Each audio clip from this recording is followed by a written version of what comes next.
It's that time again. It's the podcast that takes your personal and professional life to a whole new level.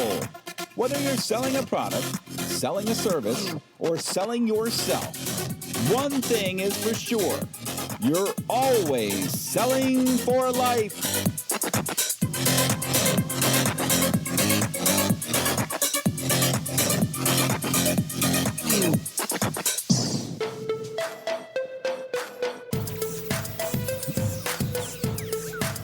All right, and welcome to another installment of the Selling for Life podcast, sponsored by Conoquit Parts, a world of parts with a personal touch. And this podcast is about more than just selling stuff.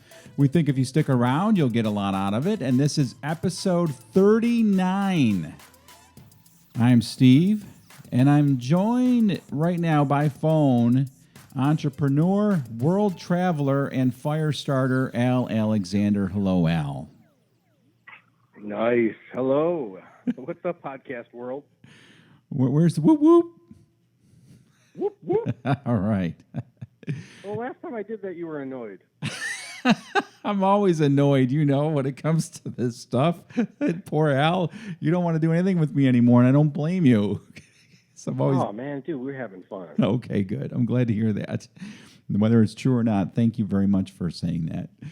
Al is joining us by phone, as I said, and he is in where I don't even know exactly where you are. Where are you, Al? I'm on Fort Myers Beach. Fort Myers Beach. How beautiful and wonderful. I bet you it is gorgeous down there today. Yeah, 85, sunny, Woo. nice breeze. 85 degrees. And you're down there with who? My wife and kids, 5 of them. Yeah? 5 of the 6? Yes, 5 of the 7. 5 of the 2 7, of them sure. are on a cruise, and they're in probably Honduras or Rotan or something like that. Really? Wow. Yeah, they went to Belize, Rotan, Cancun. Oh, wow. I didn't know. Oh, yeah. I knew they were on a cruise. I didn't know they were going that far. Thought they were doing the old Mexico and maybe the Bahamas thing, but they're all the way in Central America. Wow, that's amazing. So it's they'll be back on Saturday.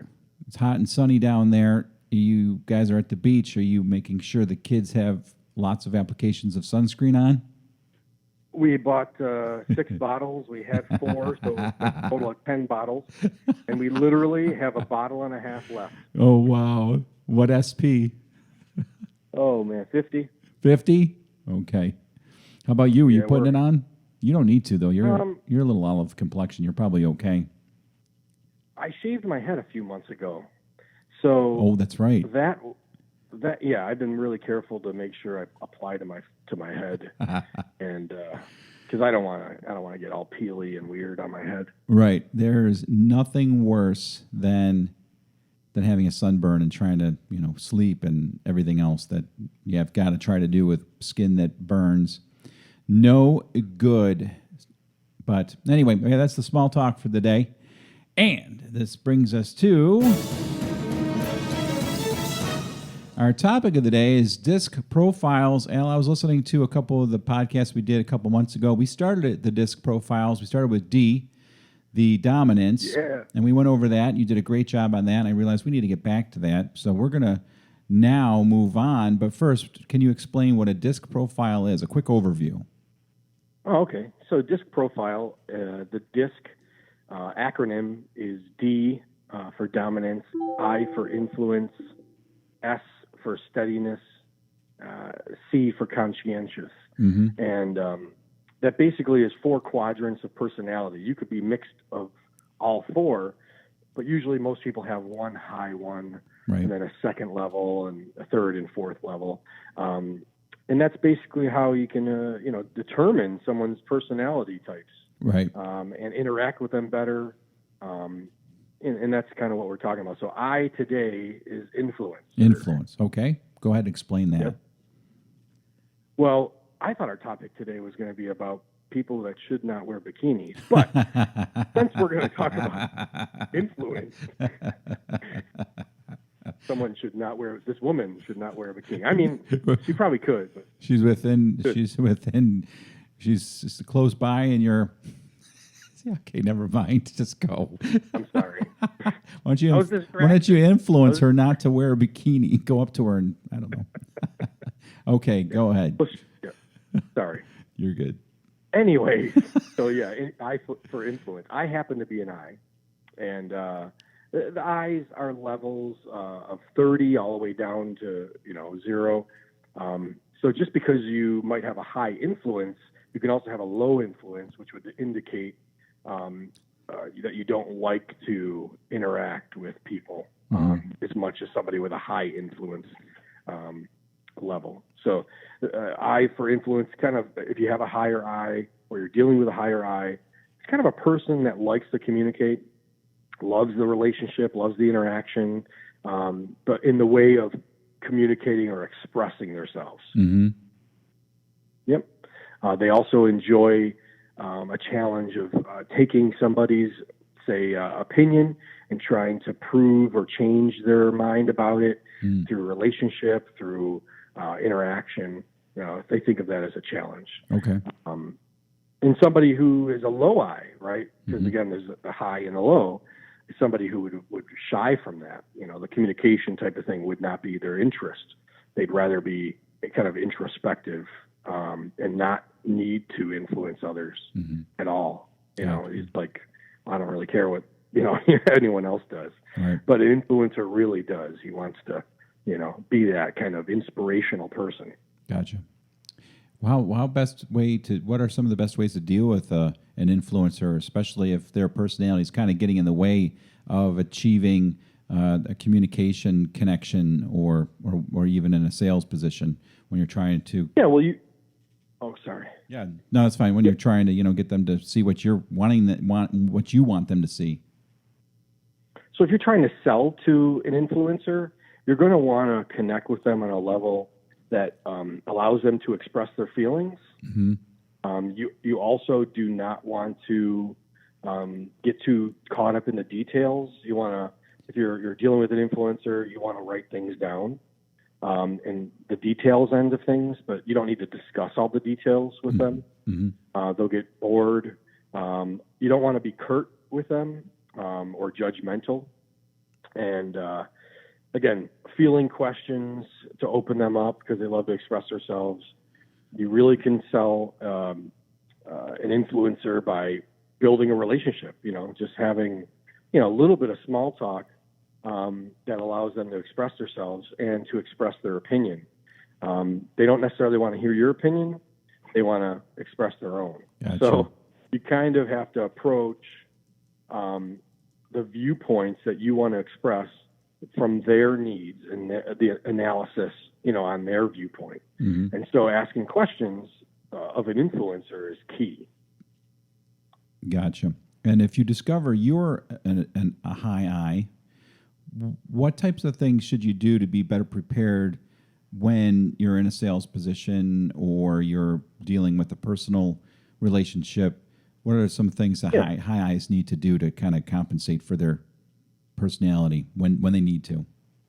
Yeah, well, high I's think that they're enthusiastic. They think that, they're really influential in a way.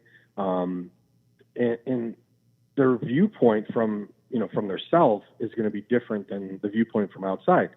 In a moderate situation, I's are kind of self-promoting the view from outside. You might think I'm a self-promoting kind of person.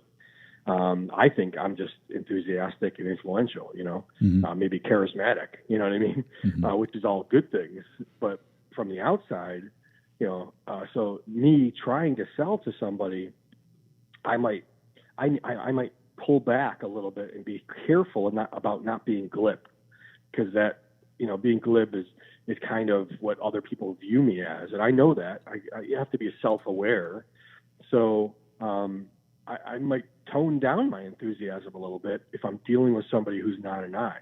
Yeah. So if I'm dealing with another I, that would go really well. But if I'm dealing with a D or an S or a C, it might come across as pushy and they might get annoyed with me in that way. Yeah. So I have to kind of pull myself back. And you've sat along with me for years now and heard me sell. I don't know if when I'm on the phone you get the idea that I pull myself back. But I know, consciously I had to work on doing that. I don't know. Do you remember me being on the phone and kind of just chilling and being a little bit more subdued in the way I approach things? Yeah, you're very subdued, but I never knew that you had to work on that. Oh, it was a total conscious decision, man. Oh, interesting. I'm extremely naturally we're very overbearing. Really? And kind of like a kid who has ADD who just got caffeine Monster downed, in his sippy cup. And that's kind of how I am naturally. Gotcha. What the last thing, what of the disc profile do eyes have the most conflict with, the D, S, or C? Oh, the conflict? Yeah. I would say the C. Yeah. Yeah. Because the C is all about details. Okay. It is nothing about relationship. I actually have a daughter who's a high C. Mm-hmm. Her name is Ariel. She works with us, Yeah. and you know her really well, right? Right. Mm-hmm. And her and I, it's so funny. Like we just can't communicate well. Like it's been a real. I feel bad for her having to be raised by somebody that is so opposite. But Yeah. she knows it, and she appreciates it all. But we work well together now. But it took a long time. Boy, that really helps to know kind of the personality breakdowns and the types, because moving forward, you can have a better perspective. And I'm sure you guys probably through this have been able to communicate better, just knowing where you guys stand in terms of personalities. Yeah, I agree. It really makes a big difference. My wife is a C as well.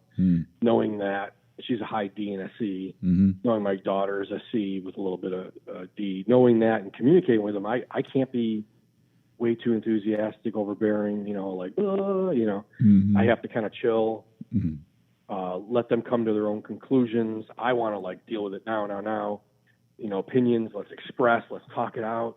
And they want to wait for a couple hours till they chill out for things. You know what I mean? Think about it and look at the details. And I don't care about the details. I just want to act. Right.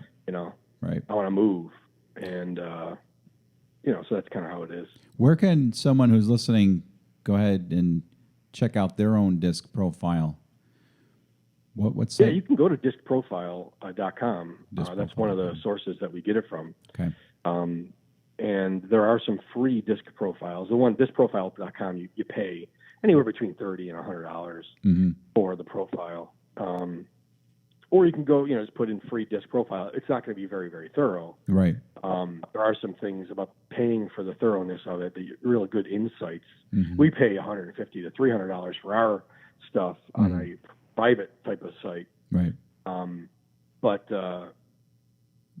would say do it. It's really, I think, a very important thing, because it's self-awareness we talked months ago about is the key to success. Right. If you don't even know yourself, how can you, influence others? Right. No matter what your personality, if you're going to be an entrepreneur, if you're going to try to influence somebody in a business meeting, I don't care if you're any personality type, you still have to sell. That's what the whole podcast is about, selling for life. You want to influence your wife on where to go to dinner tonight, because I'm taking my wife out for a little date tonight. Oh, okay. Fort Myers. I got to influence her. Right. Yep. Got to sell her. Well, obviously it's worth it, because you guys are, paying a pretty good price for it, so it's got to be valuable. All right. Well, we've come to that last portion of the podcast, and that is